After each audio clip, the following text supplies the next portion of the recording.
Hey guys, back out in the garage. Started out with a time lapse because I wasn't sure what all we were going to do. It's been a few days. Had a funeral to go to and preparations and stuff for the funeral. So my mother-in-law passed, so it's kind of taken precedent over the project, which, you know, I mean, it is what it is, family first. As you've seen today, we got the rear end centered up finally on the car. It was about an inch out of square, left to right in the rear. Right now it's just bolted in, self-tapped into the existing floor pan, which since I last filmed, I think we swapped the trunk floor out with the original Explorer trunk. Something I should have probably just done to begin with, and I wasn't smart enough or thinking right. This will get welded just right now to hold it in place so we can start bracing the rest of it. Flip you around here. Up front, we are pretty spot on with where we need to be now. We're going to bring it in, probably cut these, tuck them down into this gap right here, and weld against this factory seam. These spots, obviously, we'll have to put some metal in where we cut some bracing out originally. So that's where we're at. I'm not sure if or what we're going to get done. I've also recently taken the wiper motor out of the front of the Explorer. I'm going to try to retrofit it up under that dash. It's really close. I don't know if that will happen or not, but I'm going to do my best to get it there. If not, I might use the original rear hatch wiper motor and retrofit two of them. Go buy another one in a junkyard, retrofit them in there as wipers. Because they're pretty small, pretty thin. The only catch is they won't necessarily sink, and I won't be able to use the original stock to turn them on and off. There's a few differences in the way they're wired, and I don't know that I'll be able to make it do what it needs to do in unison. So I'm going to try to maintain the factory one, which I actually have it. It's right here. I already pulled it out to try to do some measuring and stuff, and I'm going to have to modify the cowl a little bit, I think, to get it to work. But right now the body's finally square. You've probably seen me hip check it a couple thousand times. So that's where we're at. I'm going to go ahead and set another time lapse up on whatever we start on next. We're going to take a breather for a couple minutes because it is ridiculously hot. The humidity's at least not there, but it's been in the super high 80s, 88, 89, 90, 91 the entire week, and it's pretty miserable. So, catch the next clip.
sure how much of that you guys seen.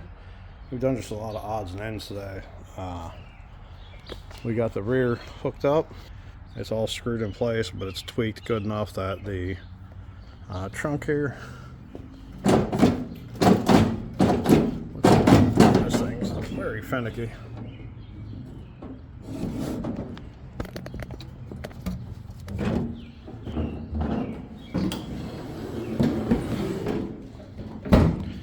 But the trunk lines up pretty good, basically right where we wanted it. Got both doors on, which they kind of sucked. Let me set this here. This one here took a little finessing. That we're going to cut. That one took a lot of finessing. They're not perfect, but they open and close. We had a lot of issues with the hinges.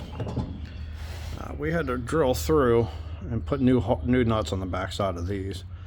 These ones, we had to lift the body back up to get them, and we did not want to do that. So we cracked a couple beads of welds across each one, top and bottom.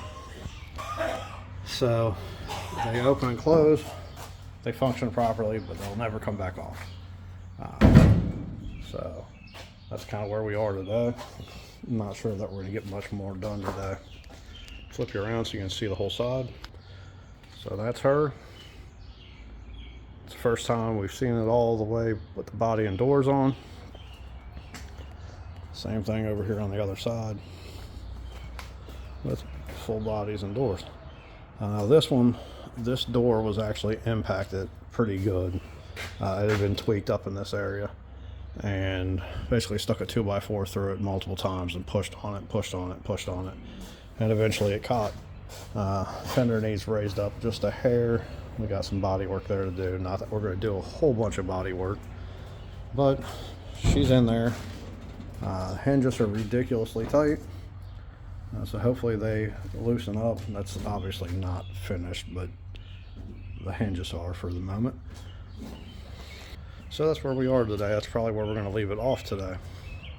It was pretty toasty today, but at least the humidity was down. So there we go, and hope you guys enjoyed the fast and little bits and pieces. Oh wait, I do got one more thing.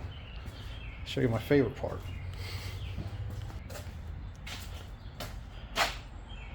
Hood release, and it works.